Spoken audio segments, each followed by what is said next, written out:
At talaga yung nanay ko pang ginawa mong sinungaling? Alam mo, sumusobra ka na talaga. Sa susunod na saktan mo ulit ang inay, hindi na ako makakapagtimpi. Makakatikim ka na sa akin. Naintindihan mo?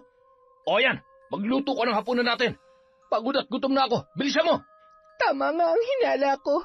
Masasama kayong tao. Mga walang puso. Magbabayad kayo. Mga magnanakaw. Manahimik ka. Bakit? Ano sa tingin mo? Kaya mo kami? Isa ka lamang bubwet at hindi mo kami mapipigilan sa plano namin. Magsama kayo ng ina mo. Mga uto-uto. Ngayon sa amin ang lahat ng meron kayo. Tayo na, anak. Wala nang dahilan pa para magtagal tayo dito. Nagawa na natin ang matagal na nating plano. Ganyan nga. Ngayon matitikman ninyo ang kabayaran ng inyong kasamaan. Mabuti nga sa'yo, lalong-lalo na sa anak mo.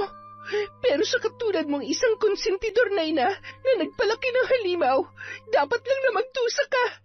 Ngayon tingnan ko lang kung saan ka dadalhin ng kaswapangan at katapangan mo. Luluha ka ng dugo dahil sa sumpang magpapahirap sa'yo, mapaaraw man o gabi. Kamatayan lamang ang magiging daan upang matapos ang iyong paghihirap, Aling Tessa. Taon 2007, Rizal. Umalingaw-ngaw ang sigaw ni Rowena sa buong kabahayan nang madatnan nito ang kanyang ama na si Efren na nakahandusay at duguan. Nung mga oras na yun, mag-isa lamang ang lalaki dahil kasalukuyang nasa trabaho pa ang asawa niyang si Rose. Nasa labas naman ang anak niyang si Rowena. Maagang pinauwi ni Rose si Efren dahil biglang sumama ang pakiramdam nito, kaya napilitan ang lalaki na sundin ang kanyang asawa. Nanginginig pang kinuha ng dalaga ang telepono para tawagan ang kanyang ina. Hello, Nay? Si Tatay po.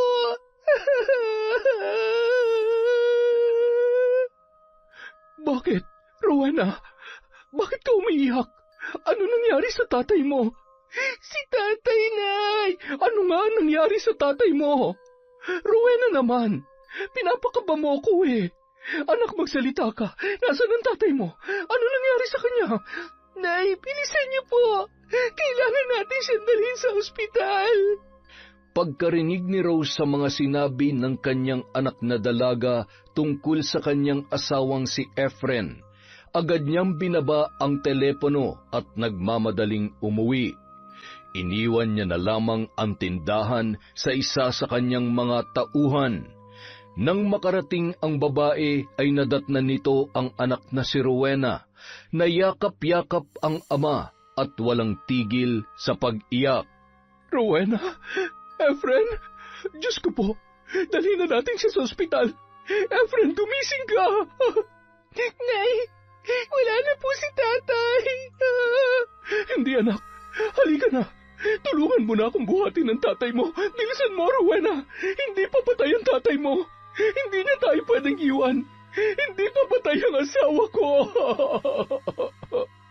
Hindi mapigilan ni Rowenang maawa sa kanyang inang si Rose sa naging reaksyon nito nang madatnan na wala ng buhay ang kanyang ama. Sabay na humahagulhol ang dalawa habang yakap-yakap ang lalaki.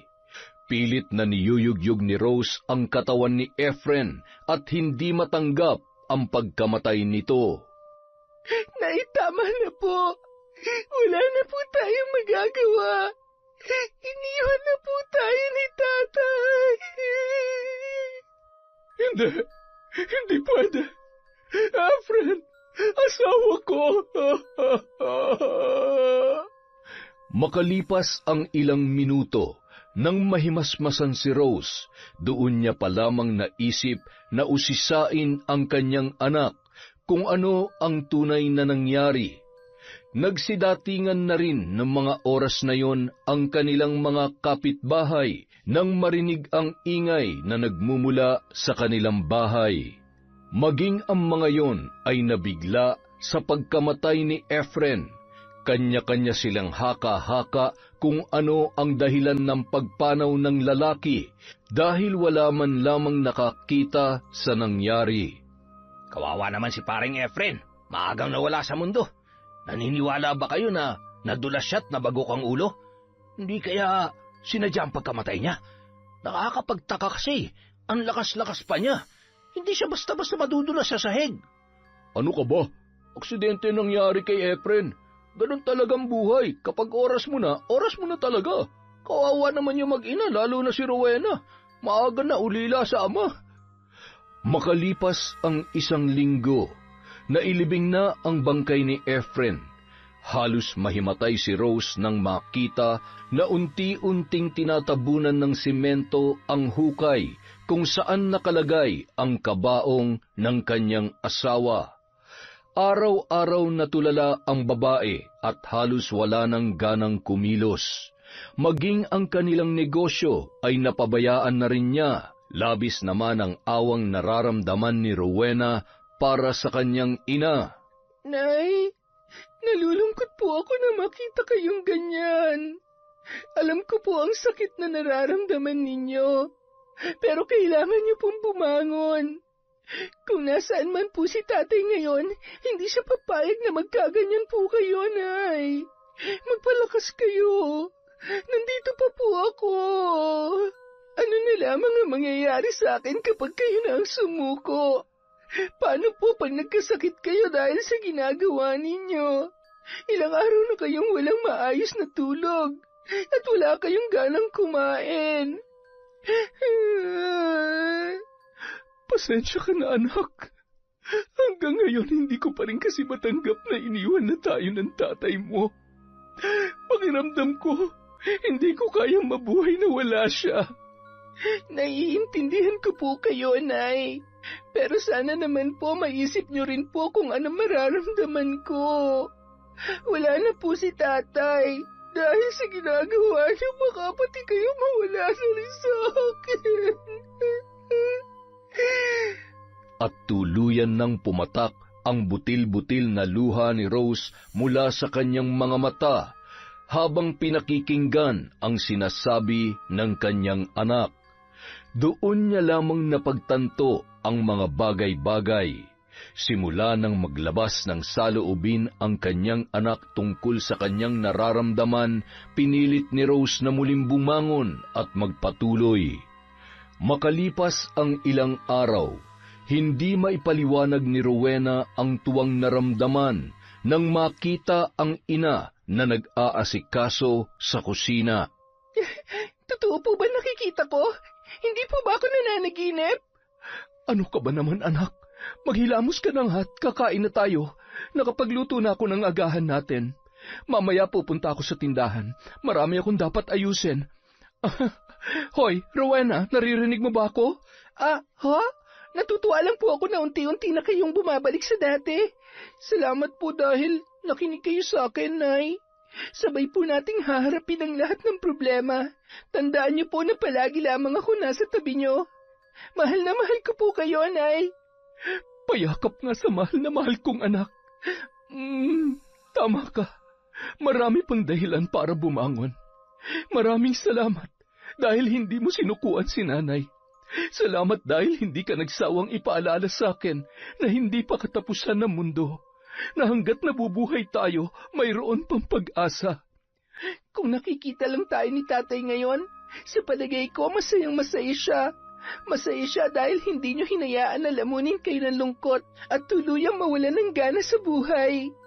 Muling niyakap ni Rose ang anak at pagkatapos ay sabay na silang kumain ng almusal. Nakangiting pinagmamasdan ng dalaga ang kanyang ina habang kumakain. Pagkatapos ay nagpaalam na si Rose kay Rowena para pumunta sa kanilang pwesto. Hindi pa mapawi ang saya sa muka ng dalaga hanggang sa tuluyan ng makaalis ang kanyang ina. Maraming salamat po, Diyos ko. Sa wakas, muli ko ring nasilayan ang mga ngiti sa labi ni Nanay. Salamat po, Ama, sa patuloy ninyong paggabay sa amin. Hindi ako nagkamali na sa inyo ako humingi ng tulong. Makalipas ang ilang oras, Nakarating na rin sa kanilang pwesto si Rose. Nagulat ang mga tauhan nito nang makita nila ang babae. Dahil simula nang mamatay ang kanyang asawa, hindi na ito nagawi sa tindahan. Tanging ang anak na lamang niya ang pumupunta roon. Madam, mabuti naman po at maayos na ang pakiramdam ninyo. Alam niyo ho ba, miss na po namin kayo. Palagi nga po kayong hinahanap ng mga customer natin eh. Unti-unti na rin pong nauubos ang mga stocks na paninda natin. Natatakot nga po kami na akala namin ay tuluyan na magsasara itong tindahan. Pati po kami mawawalan ng trabaho. Paano na lang po namin bubuhayin ang mga pamilya namin? Huwag na kayong mag-alala, nandito na ako. Muli nating ibabangon ang tindahan na ito. Walang mawawalan ng trabaho. Pasensya na kayo kung napabayaan ko ng ilang buwan na negosyo. Pati tuloy kayo ay naapektuhan. Hamot babawi ako sa mga panahong wala ako. Natutuwa ako dahil kahit na muntikan na malugi ang negosyo natin, hindi pa rin ninyo kami iniiwan. Masaya ako na may mga taong katulad ninyo. Muntikan pang magkaiyakan sina Rose at ang kanyang mga tauhan. Wala nang inaksayang oras ang babae at agad na inasikaso ang mga dapat ayusin. Tiningnan niya rin isa-isa kung ano ang mga kulang sa kanilang tindahan. Pagkatapos ay namili at pinunan ulit ang mga kulang na paninda. Kinagabihan. Rowena, anak, ikaw na munang bahala dito sa kusina, ha? Magpapahinga muna ako saglit. Medyo napagod ako maghapon. Ang dami kong inasikaso sa tindahan eh. Gisingin mo na lamang ako kapag nakapagluto ka na. Sige po, Nay. Ako na po ang bahala dito. Nanibago po siguro ang katawan ninyo. Gusto niyo po, masahihin ko po kayo mamaya.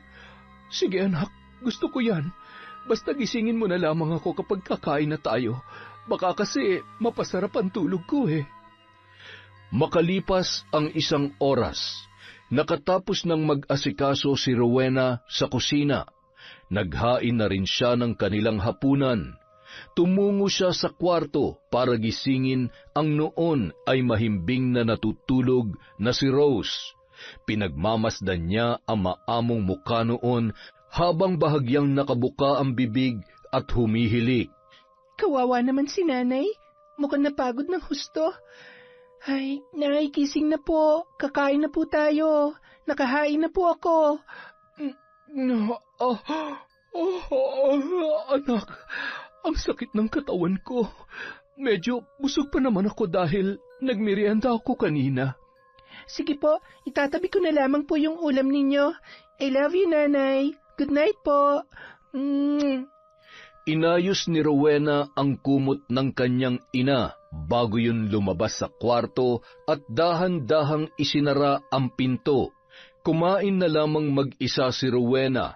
Pagkatapos maghugas ng pinagkainan, natulog na rin ang dalaga. Kinabukasan, maagang nagising si Rowena at agad na naglinis ng bahay at ininit na rin ang natirang ulam para sa kanyang nanay. Sinangag niya rin ang kanin dahil paborito yon ng kanyang ina. Sakto namang pagkagising ni Rose ay nakahain na ang anak nito. Oh, Nay, gising na po pala kayo. Halika na po, mag-almusal na tayo. Sakto, siguradong gutom kayo at hindi kayo kumain kagabi. Sobrang napagod talaga ako kahapon, anak. O siya, sige, kumain na tayo. Kailangan maaga akong pumunta sa tindahan. Marami pa akong dapat asikasuhin. Siya nga po pala, Nay. Wala naman akong pasok ngayon. Sasama po ako sa inyo sa tindahan. Ay, mabuti pa nga, anak. Pero baka may mga gagawin ka. Ako nang bahala sa tindahan. Mag-aral ka na lamang. Unahin mong pag-aaral mo. Kaya ko naman at may mga katuwang naman ako doon. Wala naman po, Nay. Natapos ko na po lahat ng gagawin ko. Wala na po akong gagawin dito sa bahay dahil maaga po ako nagising para maglinis at magligpit. Gusto ko rin pong mas matutunan ng pasikot-sikot sa negosyo natin. Ay, sige. Ikaw talaga. Manang-mana ka sa tatay mo. Mabait, matalino, at napakasipag pa. Makalipas ang 2 linggo, unti-unti na namang nanumbalik ang sigla ng negosyong napundar ng mag-asawang Rose at ang yumaong si Efren. Laking pasasalamat ng babae dahil sa kabila ng mga hamon na dumaan sa kanilang buhay, ay lakas loob niyang nalampasan ang lahat ng yun. Isang araw, habang nagmamadaling naglalakad si Rose papunta sa kanilang tindahan, hindi niya namalayan ang paparating na lalaki at aksidenteng nagkabanggaan silang dalawa. Ay, sorry miss, hindi ko sinasadya. Pasensya rin, nagmamadali kasi ako. Ayos ka lang ba? May masakit ba sa'yo? Ayos lang ako. Sige, maiwan na kita. Pasensya ka na ulit. Teka, sandali lang. Rose, ikaw ba yan? Biglang natigilan ang babae sa paglalakad at napaisip. Natawa na lamang siya nang maalala kung sino ang lalaking nasa kanyang harapan. Nestor? Oo, ako nga. Sinasabi ko na nga ba namumukhaan kita eh. Kumusta? Ang tagal nating hindi nagkita. Kumusta na kayo, yung asawa mo? Heto, ayos lang naman. Mahirap pero kailangan magpatuloy. Patay na ang asawa ko, Nestor. Ha? Ano? Ay, sorry. Hindi ko alam. Ayos lang. Sige na, maiwan na muna kita, ha? Rose, sandali. Patakbong naglakad si Rose at hindi na nilingon pa si Nestor na pilit sana siyang pinipigilan. Ay, hindi pa rin talaga nagbabago si Rose. May pagkasuplada pa rin. Pero hindi pa rin kumukupas ang ganda niya. Ay, nako Rose, kung ako na pangasawa mo, hindi ka pa sana byuda ngayon. Si Nestor ang dating kaklase ni Rose na may gusto sa babae nung mga dalaga't binata pa lamang sila. Ngunit dahil may pagkabarumbado at mayabangan lalaki, hindi ito pinansin ng babae. Pero araw-araw niyang kinukulit si Rose. Natigil lamang ang ginagawang yun ni Nestor nang malaman niya na kasintahan na ni Rose si Efren na isa rin sa kanilang mga kaklase. Makalipas ang 2 araw, nagulat si Rose nang tawagin siya ng kanyang tauhan at sinabing may naghahanap sa kanya. Wala siyang maisip na bisita nung araw na yon. Ang buong akala niya ay isa lamang yon sa kanilang mga customer.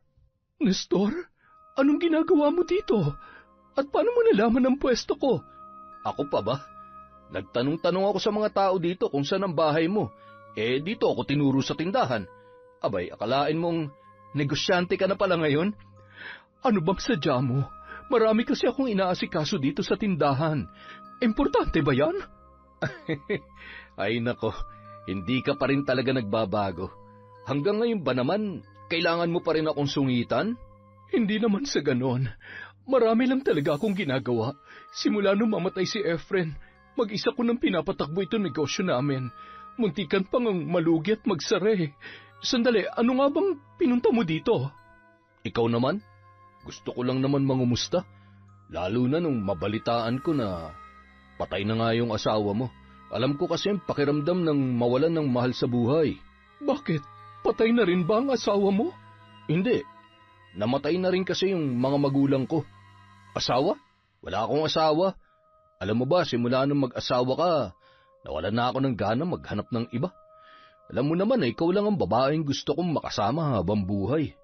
Kaya lang... Ay naku, Nestor. Kahit kailan hindi ka pa rin talaga nagbabago.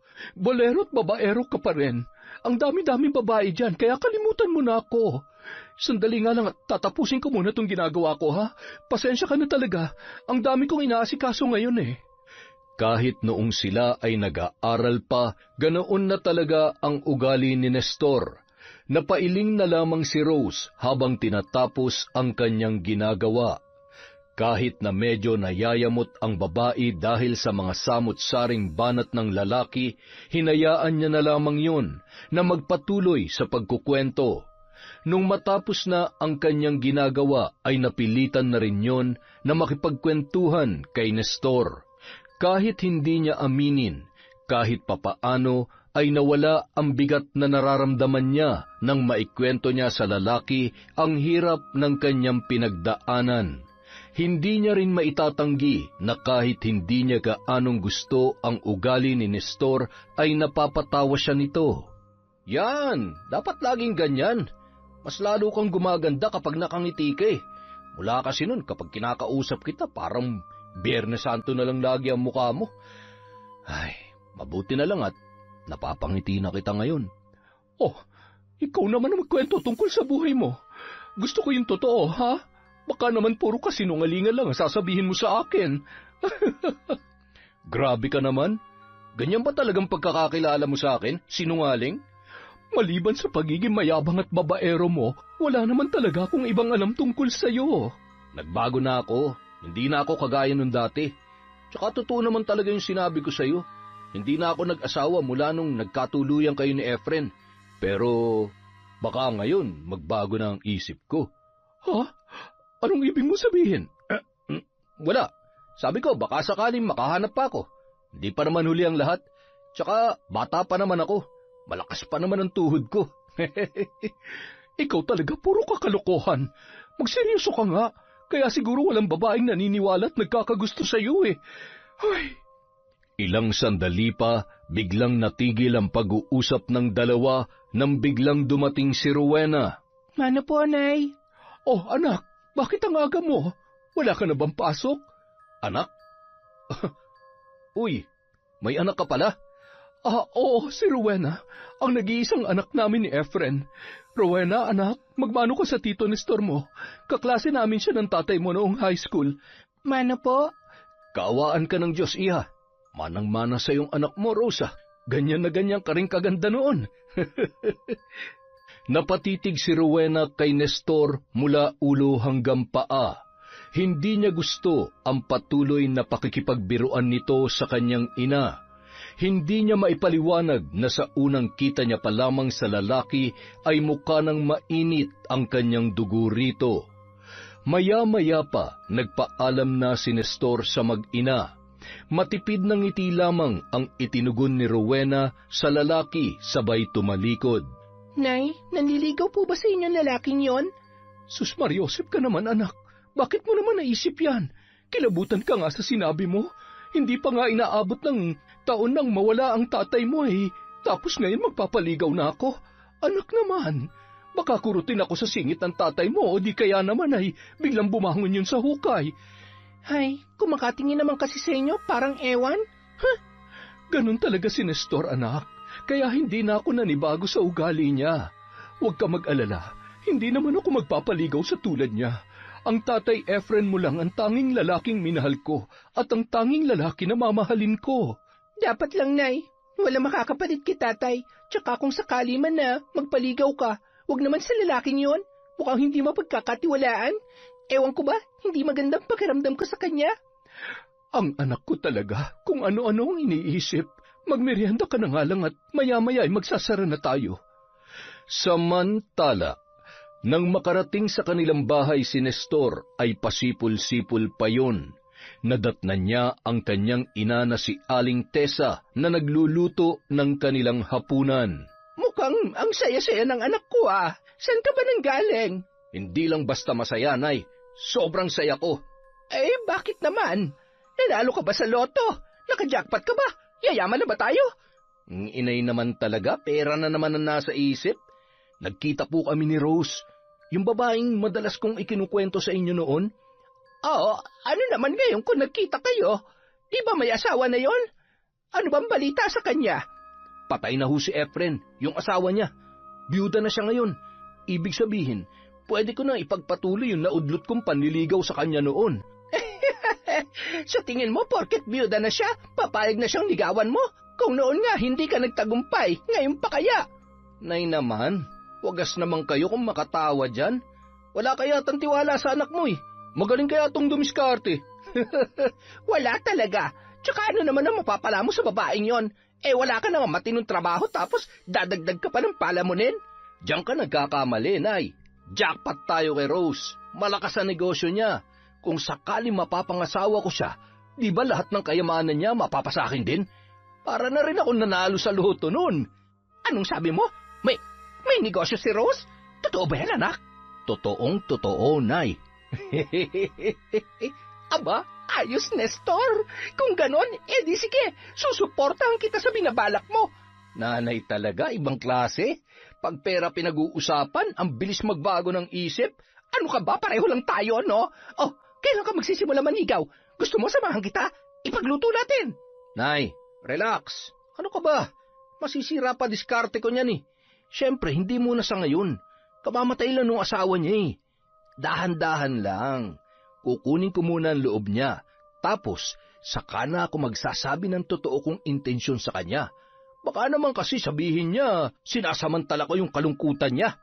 Tama, anak. Ang talino mo talaga. Ang galing mo mag-isip. Manang-mana ka sa akin. Humagalpak ng tawa ang mag-ina at tuwang-tuwa si Aling Tessa sa mga narinig na plano ng kanyang anak na si Nestor. Tulad ng dating nakagawian ng kanyang anak, madalas itong manligaw ng mga babae at hinuhut-hutan ng pera. Nagpapakasasa naman sa pera ang ina nito, kaya naman kinukonsinti niya ang kanyang anak. Ipinagtatanggol pa ng ginang sa mga babaeng naloloko niya si Nestor. Makalipas ang mga araw, napapadalas ang pagdalaw ng lalaki sa pwesto ni Rose. Madalas din itong madatnan ni Rowena tuwing pumupunta sa tindahan ang dalaga. Dumidiretso kasi siya palagi doon pagkatapos ng kanyang klase. Nay, umamin nga po kayo sa akin. Nanliligaw na ba sa inyo ang lalaking yon? Mukhang napapadalas na po yata ang pagdalaw niya dito at may pabulaklak-bulaklak pa na nalaman. Hindi anak, kaibigan ko lamang si Nestor. Tinanong ko na rin siya kung bakit niya ako palaging binibigyan ng bulaklak, kung may iba ba siyang intensyon sa akin. Sabi niya wala naman daw. Gusto niya lang daw makatulong na maibsan ang lungkot na nararamdaman ko simula nung mawala ang tatay mo. Sa katunayan nga, hindi lang akong binibigyan niya. Ikaw din anak. Ito, para sa'yo daw to. Hindi po ako tumatanggap ng bulaklak, lalo na kung galing sa lalaking yon. Anak, bakit ba ang init ng dugo mo sa tito Nestor mo? Wala naman siyang ginagawang masama ah. Ganoon lang talagang ugali noon, pero mabait naman siya. Basta nay, binabalaan kita, tigilan mo ng pakikipagmabutihan sa kanya. Napabuntong hininga na lamang si Rose sa inasal ni Rowena, lalo na pagtungkol kay Nestor. Hindi niya maintindihan kung saan nanggagaling ang pagkairita ng bata sa lalaki. Lingid sa kanyang kaalaman, madalas mangutang si Nestor para lamang makabili ng bulaklak para may maibigay sa mag-ina. Gusto nitong magpabango ng pangalan, lalo na kay Rose. Palagi ring dinadahilan ng lalaki sa kanyang inuutangan na kapag naging asawa niya ang babae ay magiging mayaman na siya. Babayaran niya ang mga inutang niya at nangako na dodoblehin pa ang kanyang ibabayad. Oh, Nestor anak, kumusta naman ang panliligaw mo kay Rose? Sinagot ka na ba niya? Hindi pa nga nay. Hindi ko pa sinasabi na liligawan ko siya. Relax lang kayo dyan. Darating tayo dyan. Antayin ko muna na abutin ng taon ng pagkamatay ng asawa niya. Nakakahiya naman kay Efren na susulutin ko agad si Rose. Ano ba yan? Ang tagal pa pala. Nangangati na itong mga kamay ko na makahawak ng malaking pera eh. Huwag kayong mag-alala, Nay. Malapit na mangyari yan. Basta pangako ko sa inyo, kapag napasagot ko si Rose, mapapaikot ko yung babaeng yun. Mukhang madali namang utuin eh. Makalipas ang 1 taon, gaya ng plano ng lalaki, matyaga niyang sinuyo si Rose, hanggang sa nakahalata na rin ang babae at kinumpronta na nito si Nestor. Nestor, tapatin mo nga ako. Bakit mo to ginagawa? Nanliligaw ka ba sa akin? Ay, sa wakas napansin mo na rin. Hindi mo ba talaga maramdaman kung bakit ginagawa akong lahat ng ito? Hindi ka naman siguro manhid para... Tinatanong kita na maayos, kaya mabuti pa sagutin mo ako. Ikaw naman, di ka na mabiro. Alam mo naman, Rose, noon pa na may gusto ko sa'yo. Oo, ganun na nga. Pwede ba kitang ligawan? Akala ko ba malinaw na sa'yo na hindi na ako interesado sa ganyang bagay? Marami pa akong gagawin, kesa mag-aksaya pa ako ng oras sa ganyan. Alam mo naman na kaibigan lang ang turing ko sa'yo. Tsaka nangako ako sa harap ng altar na isa lang ang lalaking mamahalin ko habang buhay. Pero wala na yung asawa mo. Maiintindihan niya naman siguro kung magmamahal ka ulit. Bata ka pa. Wala naman masama kung Maghahanap ka ng panibagong makakasama at makakatuwang mo sa buhay. Rose, mula nun, ikaw na talagang gusto ko. At ikaw lang ang babaeng pangarap kong makasama hanggang sa tumanda ako. Rose, makinig ka. Bitiwan mo mga kamay ko. Hindi na, umalis ka na. Baka maabutan pa tayo ng anak ko. Baka kung ano pang isipin niya. Napakunot noon na lamang si Nestor at napilitang umalis. Sakto namang kararating lamang ni Rowena at walang lingon-lingong dinaanan ng lalaki ang dalaga. Napatigil naman yun at pinagmasdan si Nestor na nagmamadaling umalis na parang masama ang loob. Buisit na babae yun Pakipot pa. Akala mo naman kung sinong dalagat maganda. Pero hindi ako titigil hanggat hindi ko na isasakatuparan ng plano ko. Ang buong akala ko kapag namatay na ang Efren na yun madali ko na makukuha si Rose. Naknang teteng lintik talaga Nagkautang-utang na ako Samantala. Ano nangyari doon? Bakit ang sama ng muka? May dapat po ba ako malaman? Hayaan mo na lamang yun, anak. Sadya naman talagang masama ang pagmumukha nun si Efren.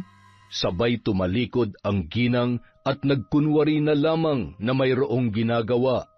Nahalata naman ni Rowena na mukhang umiiwas sa kanya ang kanyang ina. Hinayaan na lamang ng dalaga at hindi na nito kinulit pa si Rose. Makalipas ang 1 linggo, hindi na nagawi pa si Nestor sa kanilang tindahan. Ang buong akala ni Rose ay tumigil na yon sa pangungulit sa kanya. Nakahinga siya ng maluwag dahil kung sakaling malaman ng kanyang anak na si Rowena ang tungkol sa panliligaw ni Nestor, tiyak na magagalit yon at hindi rin papayag. Samantala. Nestor? Oh, bakit naman para kang nakakita ng multo? Akala mo titigil na ako sa panliligaw sa iyo, no? Akala mo na wala na ako ng pag-asa, no? Kung noon madali akong sumuko, pues ngayon, wala na yun sa bokabularyo ko. Gagawin kong lahat para matanggap mo ko. Wala akong pakialam kahit ilang beses mo pa akong ipagtulakan. Babalik at babalik pa rin ako sa'yo. Hindi kita susukuan. Ewan ko sa'yo. Bahala ka magantay sa wala. Mapapagod ka lang sa ginagawa mo. Wala nang nagawa pa si Rose sa pangungulit ni Nestor. Hindi na rin inilihim ng babae kay Rowena ang ginagawang panliligaw ng lalaki. Kagaya ng inaasahan, nagalit ang dalaga. Ngunit sinisiguro naman ng babae sa anak na hindi na siya mag-aasawang muli. Lintik naman talaga, oo. Kahit anong gawin ko, ang hirap paamuin ng babaeng yun. Kailangan ko makaisip ng paraan para makuha kong loob niya. Hindi ako papayag na mauwi lang sa wala ang lahat ng nasimulan ko at pinaghihirapan ko. Pasasaan ba't makukuha rin kita, Rose? Pati ang karangyaang mayroon ka ngayon. Mapapasakin ang lahat ng yan. Kahit araw-araw ipagtabuyan ni Rose si Nestor, hindi pa rin ito tumitigil sa panunuyo sa kanya. Kahit naiirita na ang lalaki, ay hindi pa rin nito pinapakita sa babae. Hanggang isang araw, nakaisip ng paraan si Nestor para magbago ang tingin ni Rose sa kanya. Naghanap ng kasamahan si Nestor para gawin ang kanyang plano.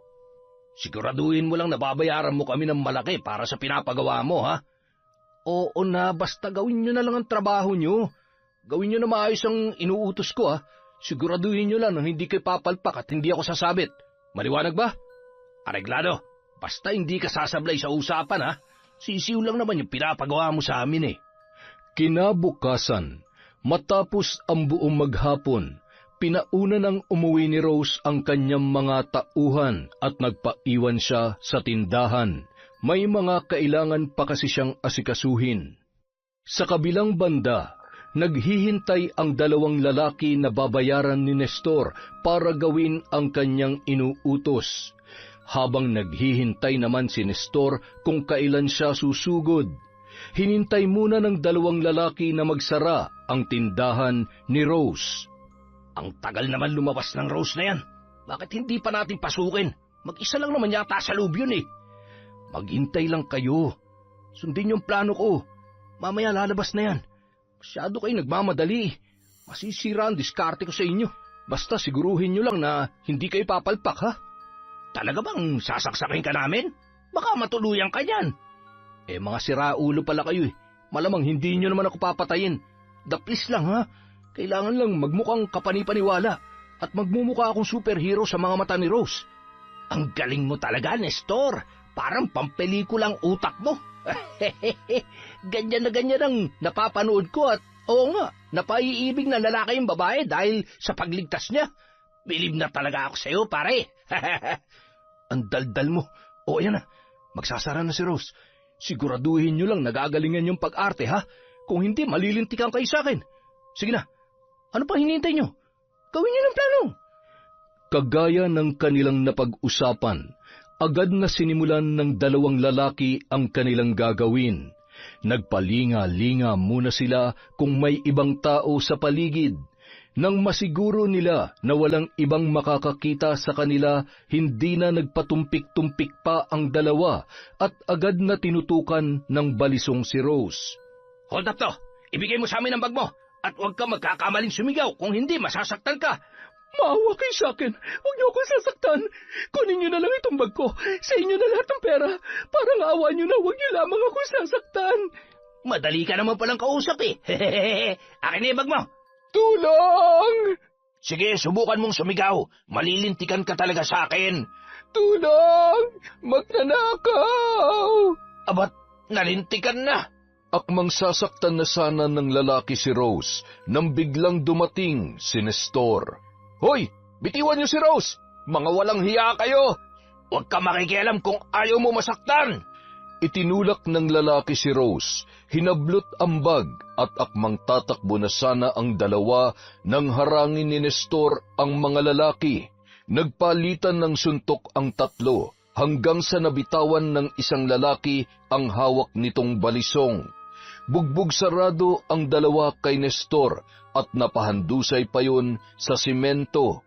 Hindi na malaya ni Nestor na dinampot ng isang lalaki ang balisong at agad na sinugod siya nito. Tinamaan siya sa tagiliran, dahilan para umagos ang masaganang dugo. Kumaripas naman ng takbo ang dalawa. Patakbong pinuntahan ni Rose ang kinaruroonan ng dugoang lalaki. Ayos ka lang ba? Naku, may tama ka, Nestor. Huwag ka mag-alala. Malayo to sa bituka. Ikaw, kumusta ka? Nasaktan ka ba? Ayos lamang ako. Kailangan madala ka sa ospital. Tulong! Tulungan niyo kami! Sa kabutihang palad, may nakarinig ng sigaw ni Rose. Sa tulong ng isang lalaki at isang babae na isakay ni Rose sa kanyang kotse ang sugatan na si Nestor. Pinaharurot niya ang sasakyan at ilang minuto lamang nakarating na sila sa pinakamalapit na ospital.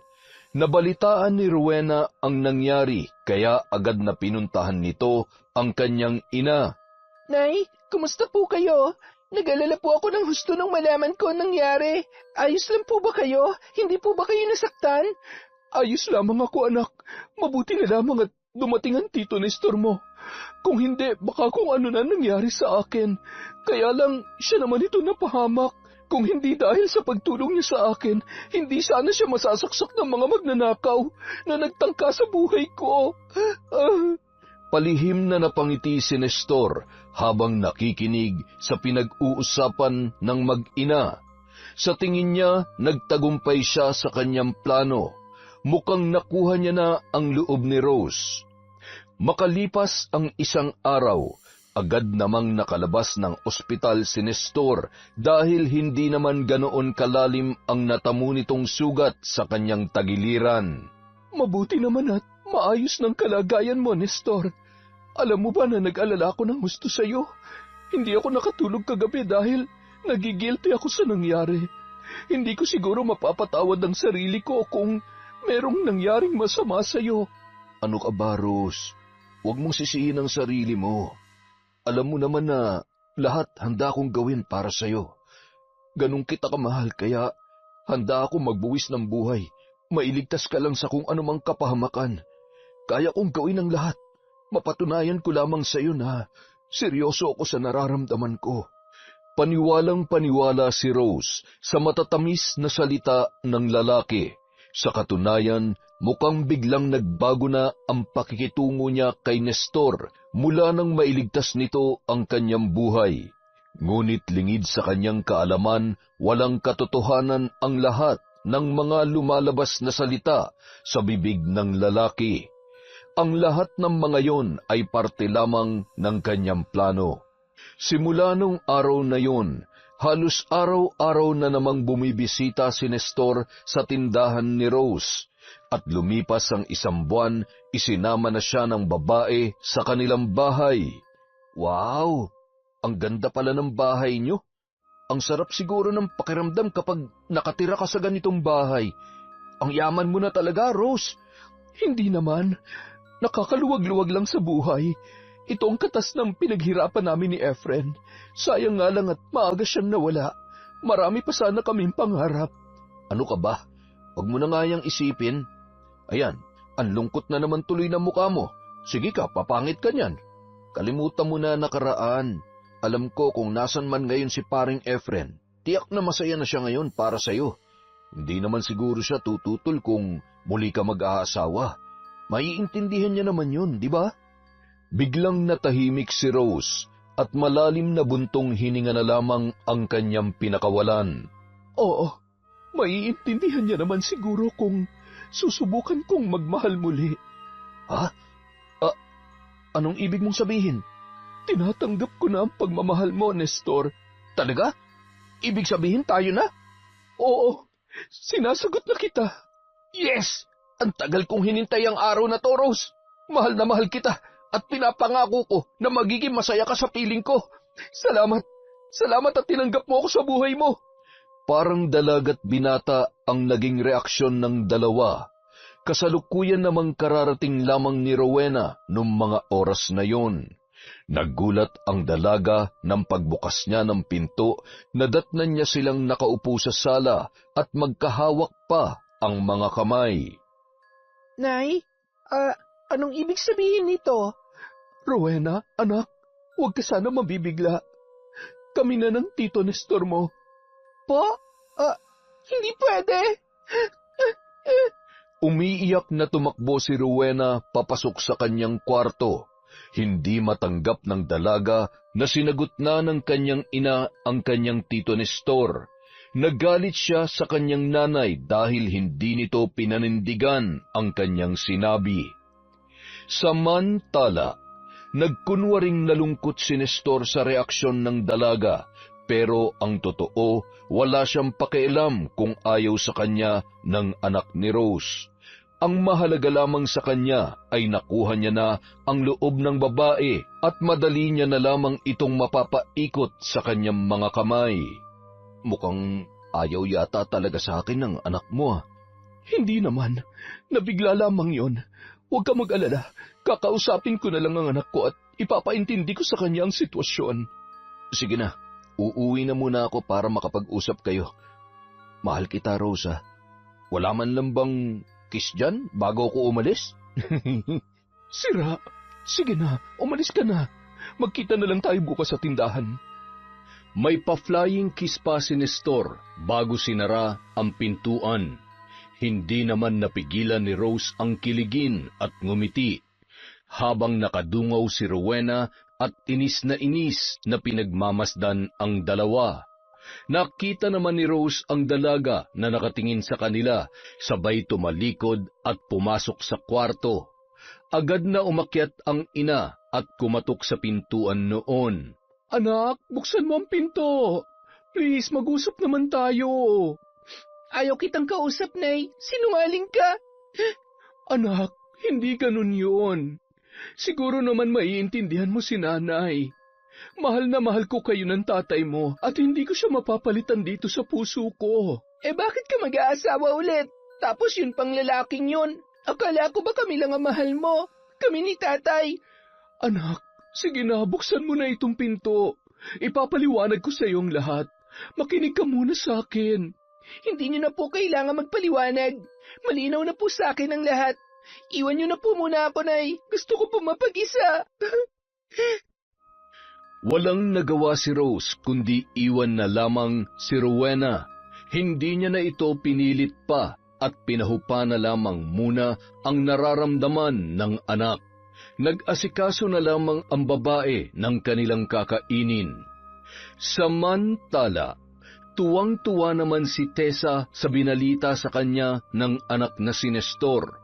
Gusto niya nang ipakilala siya ng lalaki sa bago nitong kasintahan. Makalipas ang ilang buwan, napilitan si Nestor na suyuin at paamuin si Rowena, ngunit sadyang ayaw talaga sa kanya ng dalaga. Kahit puro kabutihan lamang ang kanyang ipinapakita, nakilala na rin ni Rose si Aling Tessa at makalipas ang ilang buwan, nagkasundo agad ang dalawa. Rose, anak, baka naman pwede ako makahiram ng pera. May bibilhin lamang ako. Kulang kasi itong pera ko eh. Ano ba naman kayo, tita? Pwedeng-pwede po. Magkano po bang kailangan nyo? Sandali po at kukuha lamang ako. Salamat, iha. Ang bait mo talaga. 1,000 lang sana. Ay, ang swerte ng anak ko sa'yo. Bukod sa maganda ka na ay napakabuti mo pa. Ay nako, si tita talaga ng bola pa. Maswerte din po ako sa anak ninyo. Oh, eto po. Dinagdagan ko na po yan. Baka kailanganin nyo pa. Ay nako, salamat ulit. Amot, babayaran kita kapag binigyan ako ng anak ko. Wala pong problema. Bayaran nyo na lang po kapag nakaluwag-luwag na kayo. Tuwang-tuwa si Aling Tessa dahil nauuto niya si Rose. Madalas din dumadalaw ang ginang sa tindahan ng babae.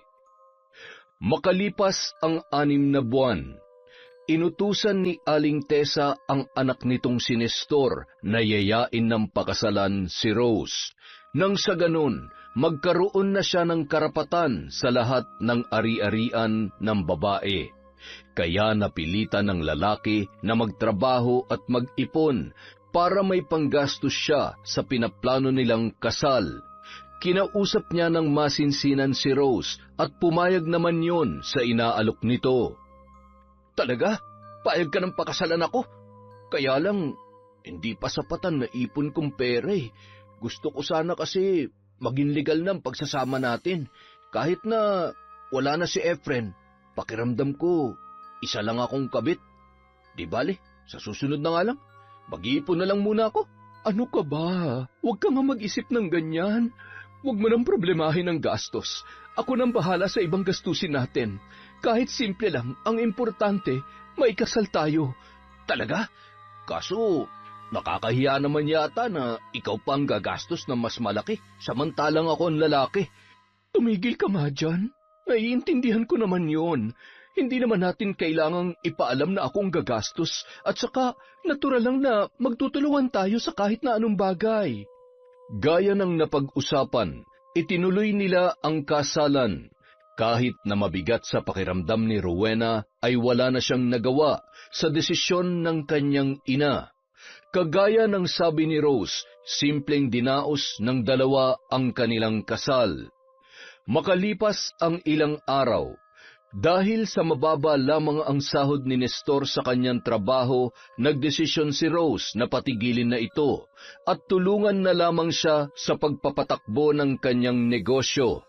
Tumira na rin ang lalaki at maging ang kanyang ina sa bahay ni na Rose. Ang ganda ng bahay. Magmumukha akong donya nito. Matutupad na rin ang mga pangarap natin, anak. Oo, Nay. Kaya galingan yung pag-arte, ha?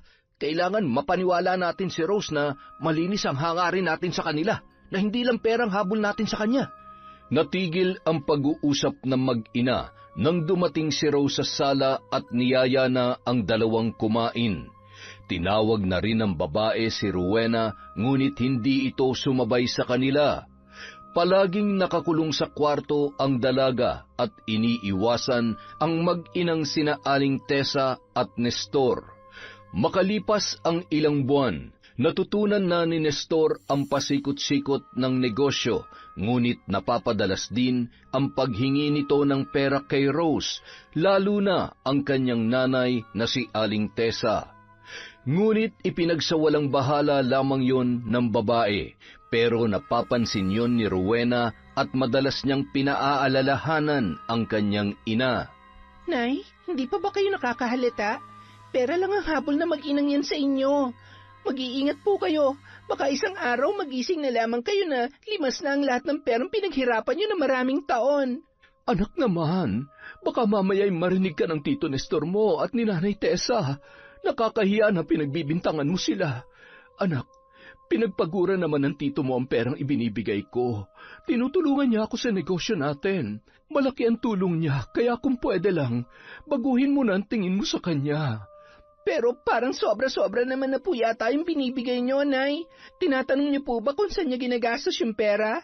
At yung matanda naman, akala mo kung sino mayaman? Kahit ano binibili? Akala mo pinupulot lamang natin ang pera? Hayaan mo na lamang, anak. Masaya naman ang inay eh. Huwag ka mag-alala. Alam ko kung ano ang ginagawa ko. Wala kang dapat ikabahala. Basta ikaw, kung kailangan mo ng pera o kung may gusto ka rin, sabihin mo sa akin, bibilhin natin. Hindi ko po kailangan ng pera. Sa katunayan, marami na akong ipon sa mga natitira sa baon na binibigay nyo. Alam ko po kasi na pinaghihirapan yung perang yon, kaya pinapahalagahan ko, Nay. Ayaw ko lang ho na mauwi sa wala lahat ng nasimulan ninyo ni Tatay. Natuwa naman si Rose sa katangian na mayroon ang kanyang anak na dalaga. Napakaswerte ng babae dahil napalaki niya ng maayos ang nag-iisa niyang anak. Isang araw, habang naglalakad si Rowena kasama ang mga kaklase nito, ay bigla siyang napatigil nang makita ang sasakyan ng kanyang ina. Nagtataka siya kung bakit nandoon ang kanyang nanay. Hindi naman siya nito sinusundo sapagkat may school bus naman siyang sinasakyan. Anong ginagawa dito ni Nanay? Teka, Anong sinasabi ko na nga ba may tinatagong katarantaduhan ng lalaking ito eh? Pagkatapos ng klase, dumiretso si Rowena sa tindahan para alamin ang totoo. Pagdating niya roon, wala pa ang kotse ng kanyang nanay. Nay, nasan po yung sasakyan ninyo? At nasan po si Tito Nestor? Bakit wala siya dito? Di ba dapat tinutulungan niya kayo? Hiniram ng tito mo yung sasakyan. May aasikasuhin daw siya. Nagbabalak kasi siyang magtayo ng isa pang negosyo. Kakausapin niya raw yung magiging kasosyo niya. Negosyo? Hindi kaya babaeng pinagkakaabalahan niya? Alam niyo po, may nakita ko kanina. Nakita ko sila. Sila? Sinong sila? Si Tito Nestor po. May kasama po siyang babae. Inaalalayan pa nga habang sumasakay yung babae sa sasakyan niyo at mukhang ang sweet-sweet pa nila. Anak, alam kong hanggang ngayon ay ayaw mo pa rin sa Tito Nestor mo. Pero mali naman yata na siraan mo siya sa akin. Baka naman mali ka lang ng pagkakaintindi sa nakita mo. Ganyan na ba talaga kalambot ang puso mo pagdating sa lalaking yon, Nay? Bahala kayo kung ayaw niyo maniwala sa akin. Sige, pagdating niya tatanungin ko siya para naman mapanatag ang isip mo. Tumalikod na lang si Rowena at umalis. Mukhang nalason na ang isip ng kanyang ina ng kanyang Tito Nestor. Malaki ang pinagbago ni Rose simula nang mapangasawa ang lalaki. Naging sunod-sunuran na lang yon sa lahat ng gusto ni Nestor. At minsan, kapag nag-aaway silang dalawa, ang babae pa ang madalas na nanunuyo kay Nestor kahit hindi naman siya ang may kasalanan. Kinahapunan, tumawag si Nestor kay Rose na gagabihin siya ng uwi dahil hindi pa siya tapos sa kanyang nilalakad. Kaya nagpahatid na lamang ang babae sa kanyang tauhan gamit ang tricycle na service nito. Nakaramdam ng kaba ang babae. Bigla niyang naalala ang sinabi ng kanyang anak na si Rowena. Diyos ko, huwag naman po sanang totoo ang nakita ng anak ko. Hindi ako papayag na lukohin ni Nestor. Hindi ko alam kung ano magagawa ko sa kanya kapag nalaman kong pinagtataksilan niya ako. Kinagabihan, mag-aalas 10 na nang makauwi si Nestor. Nagising si Rose na noon ay nakatulog sa sofa sa kahihintay sa kanyang asawa. Bakit ngayon ka lang? Tapatin mo nga ako, Nestor. Nambababae ka ba? Ano bang pinagsasasabi mo dyan? Nagpaalam naman ako sa iyo. Nag-text ako sa iyo na gagabihin ako ng uwi. Tapos pagbibintangan mo ako. Pagod na nga ang tao, tapos kung ano-ano pang pinagsasabi mo dyan. Ay, matulog na tayo. Naantok na ako eh. Huwag kang magsinungaling.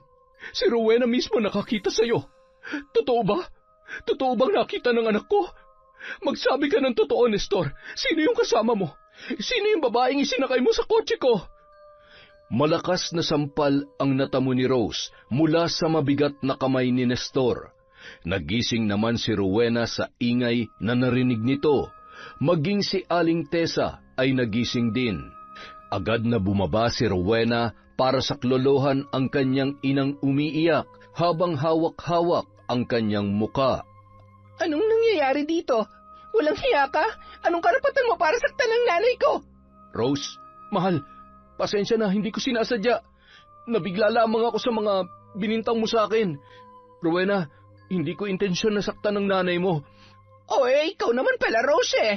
Ano bang sinabi mo sa anak ko? Nagpapakahirap nga yan para umasenso ang buhay ninyo. Ayan tuloy, nasaktan ka. Galit na galit si Rowena nang sinabihan siya ni Rose na pumasok na sa kwarto at mag-uusap lamang sila ni Nestor. Mukhang baliwala lamang sa babae ang ginawa sa kanya ng lalaki. Padabog na sumunod ang dalaga at nakakuyom ang mga kamay sa sobrang galit na nararamdaman. Makalipas ang ilang linggo, sina Aling Tessa at Rowena lamang ang madalas maiwan sa bahay. Dahil sa wala naman silang katulong, madalas utusan ni Aling Tessa sa mga gawain ang dalaga. Dati ang ginang ang gumagawa noon, ngayon ay unti-unti na yung nagbabago. Nakahilata na lamang ito maghapon at nanonood ng TV. Minsan, nasasaktan niya pa ang dalaga kapag sinusuway nito ang kanyang utos. Bakit? Nagrereklamo ka? Halika dito. Itong bagay sa'yo. Aray, tama na po. Bitawan niyo po ang buhok ko, nasasaktan po ako. Talagang masasaktan ka kapag hindi mo sinunod lahat ng inuutos ko. At subukan mo magsumbong sa nanay mo, malilintikan ka sa akin. Hindi mo alam kung ano ang kaya kong gawin. Kaya kung ako sa'yo, manahimik ka na lang at sumunod. Ha! Sinasabi ko na nga ba, may masama kayong balak sa amin. Mga mapagsamantala at napakasama ng ugali niyo. Kayo ng anak mo. Manahimik ka kung ayaw mong paduguin ko yung uso mo. Wala kang respeto. Ayan, labahan mo lahat yan. Huwag ka magsusumbong sa nanay mo, naiintindihan mo? Maya-maya pa, biglang bumukas ang pinto at laking gulat ni Aling Tessa nang dumating si Rose. Hindi niya inaasahan na uuwi ito ng maaga. Rowena, apo, ako na maglalaba dyan. Sabi ko naman sa'yo, ako na lamang ang gagawa niyan. Ayan tuloy, pawis ka na. Halika nga dito at pupunasan kita. Subukan mo lamang magsumbong at malilintikan ka sa akin. Napakasipag naman talaga ng anak mo, Rose. Kapag wala siyang pasok, lagi akong tinutulungan sa mga gawain dito. Hindi ba, Rowena? Ang galing-galing mong bata ka. Opo. Magmerienda na muna kayo. May dala akong pansit dito. Araw-araw, halos ganoon ang sitwasyon ni Rowena. Hindi niya pa nahuhubad ang uniforme kung ano-ano na ang inuutos ni Aling Tessa sa dalaga. Maraming beses na gustong magsumbong ni Rowena sa kanyang ina, ngunit palaging nakaabang si Aling Tessa. Madalas ay pinandidilatan siya nito ng mata. Isang araw, nag-usisa si Rose dahil hindi niya makita ang perang kanyang itinatabi sa bahay.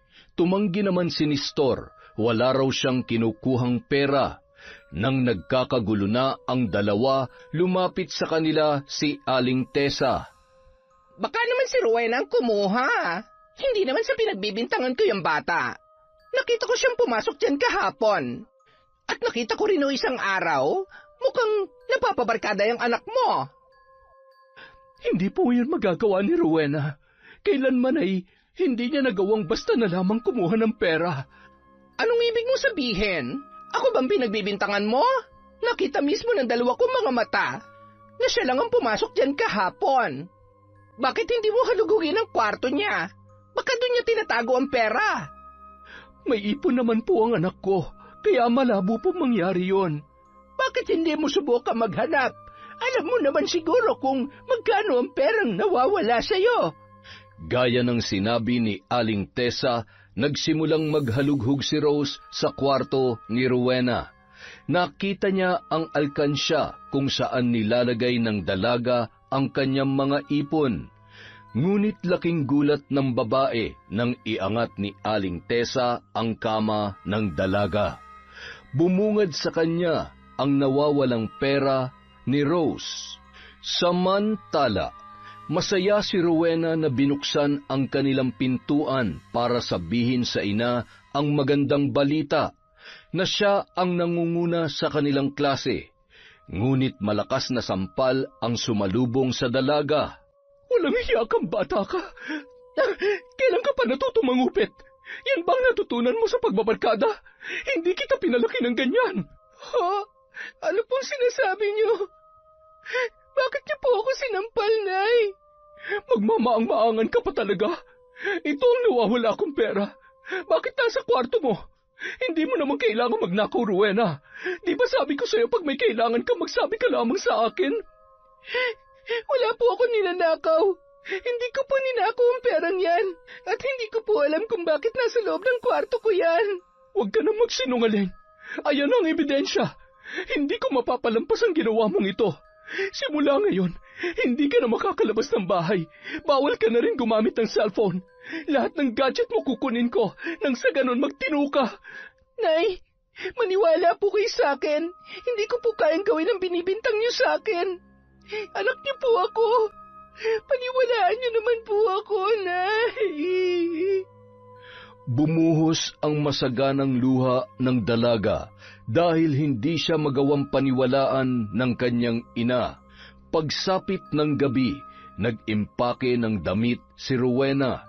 Nang masiguro ng dalaga na tulog na ang lahat, kinuha niya ang kanyang alkansya at dahan-dahang lumabas ng bahay. Sa kabutihang palad, may tricycle pa itong nasakyan papunta sa bahay ng kanyang kaklase. Makalipas ang ilang minutong biyahe, nagulat naman ang kaklase niya na si Sheila at ang lola nito na may kumakatok sa kanilang pintuan ng alanganing oras. Oh, iha, Sus Maria Joseph, ano ang ginagawa mo dito? Kaming-gabi na bakit may dala kang mga gamit? Ano ba nangyari sa iyo at namumugto yung mga mata mo? Halika, pumasok ka. Hindi ka ba natakot na lumabas ng alanganing oras? Lumayas ka ba sa inyo? Hindi na nakapagsalita pa si Rowena sa sunod-sunod na tanong ni Lola Eda. Kumuha ng isang basong tubig ang kaklase ng dalaga at ipinainom yun sa kanya. Nang makahinga ng maluwag ay agad na ikinuwento nito ang buong nangyari. Malapit kasi siya sa matalik na kaibigan na si Sheila, na kaklase niya mula elementarya. Madalas niyang dinadalaw ang maglola at para na rin siyang apo kung ituring ng matanda. Sige, apo, dito ka muna sa bahay. Magpahupa ka muna dyan sa galit na nararamdaman mo. Pero kailangan mo rin bumalik sa inyo dahil nasisiguro ko na nag-aalala ang nanay mo. Gusto mo bang samahan kita bukas? Ayaw ko po munang umuwi sa amin, Lola. Pwede po bang dito na lang muna ako? Pwede po ba? Pumayag naman ang matanda na pansamantalang manatili doon si Rowena. Naawa ito sa kalagayan ng dalaga, lalo na't nakita niya kung gaano kaapektado at nahihirapan yun sa kanyang sitwasyon. Nag-aalala rin yun na baka kung saan pa pumunta si Rowena at mapahamak. Kinabukasan, nataranta si Rose nang buksan niya ang kwarto ng kanyang anak at wala roon si Rowena. Naisip ng babae na maaaring naglayas ang dalaga dahil wala ang isang bag at ilang mga damit noon. Sinubukan niyang magtanong-tanong sa mga kaklase, ngunit hindi alam ng mga yun kung nasaan ang dalaga. hanggang sa may nakapagturo sa babae na nasa bahay yon ni Lola Eda at ng kanyang anak. Sinubukan nilang puntahan at pauwiin si Rowena, ngunit tumanggi yon na sumama sa kanya. Lumipas ang ilang linggo, hindi pa rin umuuwi si Rowena. Marami rin ang nangyari sa buhay ng kanyang ina na hindi niya nasaksihan. Napadalas ang pag-aaway ng mag-asawa dahil sa madalas na inuumaga ng uwi si Nestor. Madalas ding sinasaktan ng lalaki ang kanyang ina dahil sa impluwensya ng alak kung ano-ano ang pinaggagawa nito sa babae. Bugbog sarado si Rose at lahat ng yun ay hinahayaan lamang ni Aling Tessa. Madalas din pagnakawan ng ginang ang babae, maging ang mga alahas nito ay ibinibenta at pinantataya lamang noon sa sugal. Isang araw. Nay, nakita niyo po ba yung kwintas at hikaw na nilagay ko dito sa lamesa? Aba, malay ko. At teka lang ha, parang hindi ko nagugustuhan yung tono ng boses mo. Pinagbibintangan mo ba ako? Hindi naman po sa ganun, kaya lang tayong tatlo lamang po ang nandito sa bahay. Aba, talagang ako nga ang pinagbibintangan mo? Ang kapal na mukha mo?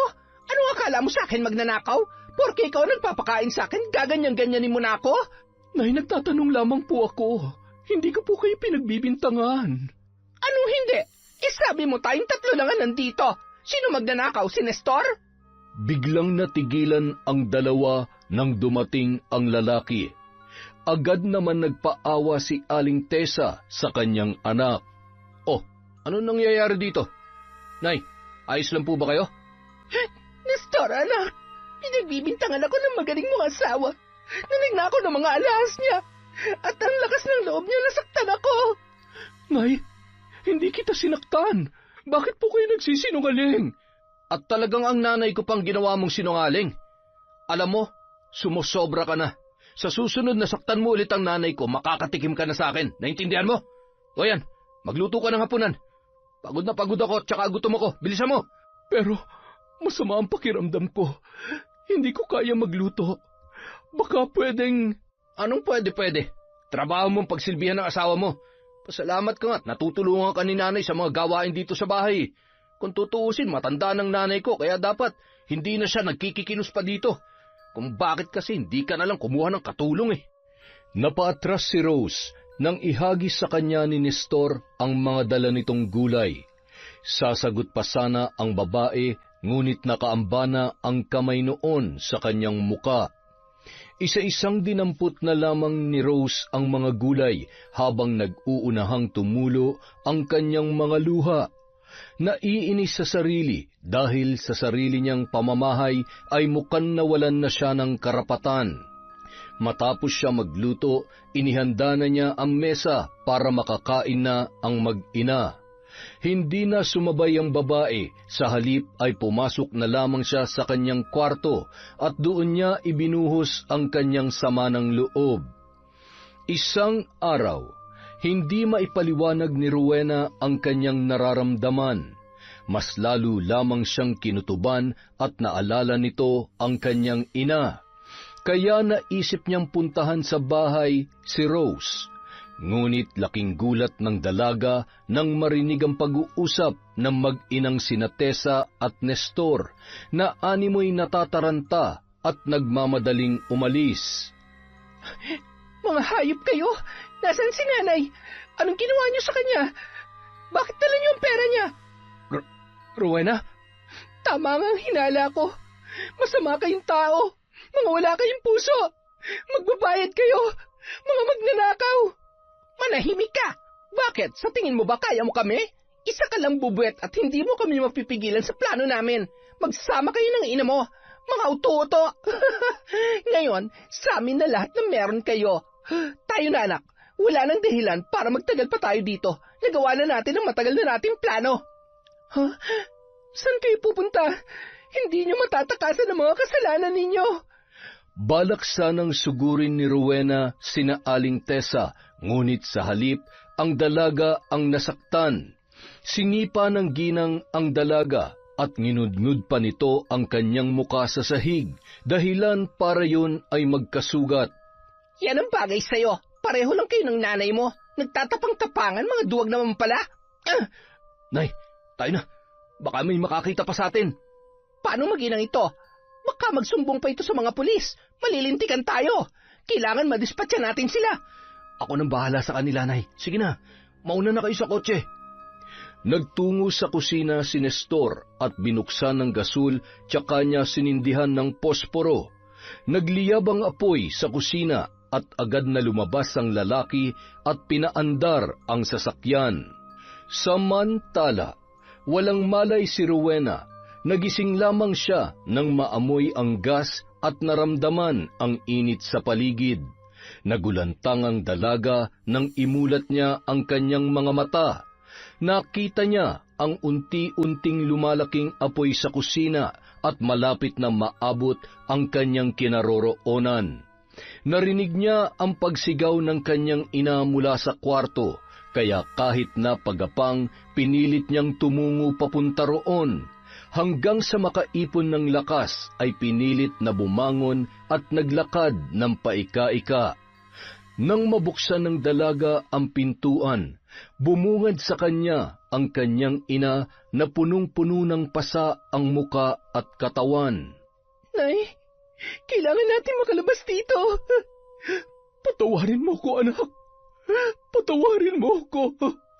Mga hayop sila. Hindi na sila nakontento sa ninakaw nila. Nagawa pa nilang sunugin ang bahay natin. Halika na, Nay. Dito na tayo dumaan. Ang daming usok. Nagkagulo naman ang mga tao sa labas nang makita ng mga kapitbahay ang nasusunog nilang bahay. Nagtulungan ang mga tao para apulahin ang sunog. May humingi na rin ng tulong sa bumbero. Sa awa ng Diyos, nakalabas ng ligtas ang mag-ina at napigilan ang pagkatupok ng kanilang bahay. Kawawa naman ang mag-ina. Ano kaya nangyari sa kanila? At nasaan na si Nestor tsaka si Aling Tessa? Bakit sila lang ang nasa loob? Dinala sa ospital si Rowena at Rose at doon ginamot ang kanilang mga sugat.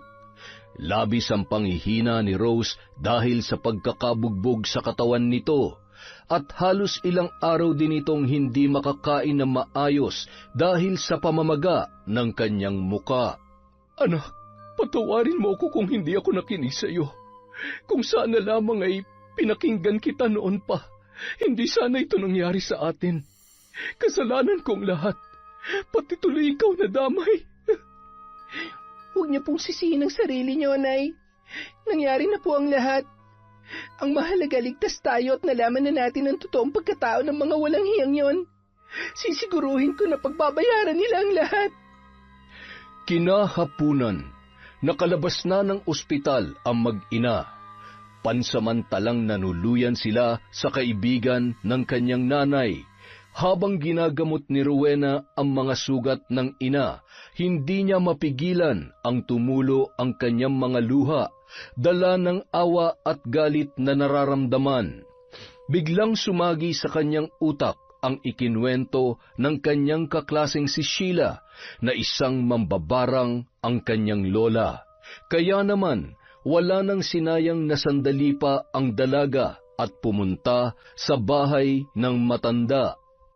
Sigurado ka ba, iha? Gusto mong matutunan ang pambabarang? Hindi ito basta-basta. Katimbang nito ang buhay mo. Isang mabigat na desisyon ang iyong gagawin. Handa na po ako, Lola, kahit buhay ko pang kapalit. Gusto ko lang pagbayarin ng mga taong gumawa nito sa amin. Kung ito ang tanging paraan para pagsisihan nila ang ginawa nila, kailangan nilang magdusa at magbayad sa mga kahayupan nila. Makalipas ang isang buwan, agad na natutunan ni Rowena ang paraan na itinuro ni Lola Eda sa pambabarang. Kaya agad niyang sinimulan ang ritual. Nagsindi yon ng itim na kandila at gumuhit ng pabilog. Pumasok siya sa bilog at lumuhod, hawak-hawak ang aklat ng karunungan. Sa pamamagitan ng kapangyarihan ng itim na aklat na ito, isinusumpa ko, magbabayad kayo sa ginawa niyo sa amin ni Nanay. Hindi niyo mapapakinabangan ng perang ninakaw niyo sa amin dahil buhay niyo magiging kabayaran sa lahat. Maliit man ako sa inyong paningin, pero ang bubuit na ito ang unti-unting kikitil sa inyong mga buhay. Hindi niyo mapaghahandaan ang bagsik ng aking paghihiganti. Samantala, masayang namamasyal si Nestor at ang babae nito. Habang nasa kotse, nagmamaneho ang lalaki. Bigla nitong natapakan ang preno nang makita ang mukha ni Rowena sa side mirror. Anong? Hindi maaari. Nasunog ka na, Rowena. Kung minumulto mo ko, pues hindi ako natatakot sa iyo. Nagpatuloy sa pagmamaneho ang lalaki nang bigla siyang makaramdam ng parang may sumasakal sa kanya at hindi niya maigalaw ang kanyang mga kamay at paa hanggang sa nagpagewang-gewang na ang sasakyan. Ano nangyayari sa akin? Hindi ako makakita. Aray! Hindi ako makahinga. Ano tong umaagos sa mga mata ko? Ang pakla at ang lansa. Tulungan mo ako. Ano ba? Tulungan mo ako. Nagsisigaw na lamang yun, pati na rin ang kasama niyang babae. Tuluyan nang nabangga ang sasakyan na minamaneho ni Nestor at ilang sandali pa ay sumabog yun. Naging abo na lamang ang katawan ng dalawa. Hindi makapaniwala si Aling Tessa sa nangyari sa kanyang anak. Sa kabila ng kanyang pagluluksa sa pagkamatay noon, ay hindi niya rin maipaliwanag ang sakit na kanyang nararamdaman. Halos gumapang ang matanda dahil sa pananakit ng kanyang ulo at pagkirot ng kanyang tiyan, kasabay ng paglobo noon, at may naglilitawan na malalaking ugat. Nagputukan yon at may naglabasan na malalaking uod at kung ano-anong insekto. Aray! Ang sakit! Ano ba to? Hindi ko na kaya! Nagmamadaling nagtungo sa banyo si Aling Tessa para umihi, ngunit laking pagtataka niya nang hindi na nauubos ang likidong dumadaloy mula sa kanyang pagkababae. Hindi ko na kaya! Ano ba nangyayari sa akin? Mukhang napaglalaroan yata ako. Ari ko. Hindi ako maaaring mamatay. Ayoko. Samantala, Ganyan nga. Ngayon natikman niyo na ang kabayaran ng inyong kasamaan. Buti nga sa'yo. Lalong-lalo na sa anak mo. Pero sa katulad mong isang konsentidor na ina na nagpalaki ng halimaw, dapat lang na magdusa ka. Ngayon tingnan ko lang kung saan ka dadalhin ng kaswapangan at katapangan mo. Luluha ka ng dugo dahil sa sumpang magpapahirap sa'yo, mapaaraw man o gabi. Kamatayan lamang ang magiging daan upang matapos ang iyong paghihirap, Aling Tessa.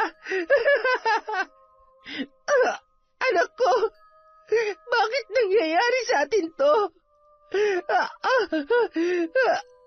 Diyos ko, kung kabayaran man ito sa pagkakasala namin, sana'y mapatawad mo kami ng aking anak. Pinagsisisihan ko na ang lahat. Makalipas ang ilang buwan, nagpagala-gala na lamang si Aling Tessa. Wala sa sarili, naglalakad na mag-isa. Nakakadiri ang kanyang mga sugat at umaalingasaw ang kanyang amoy.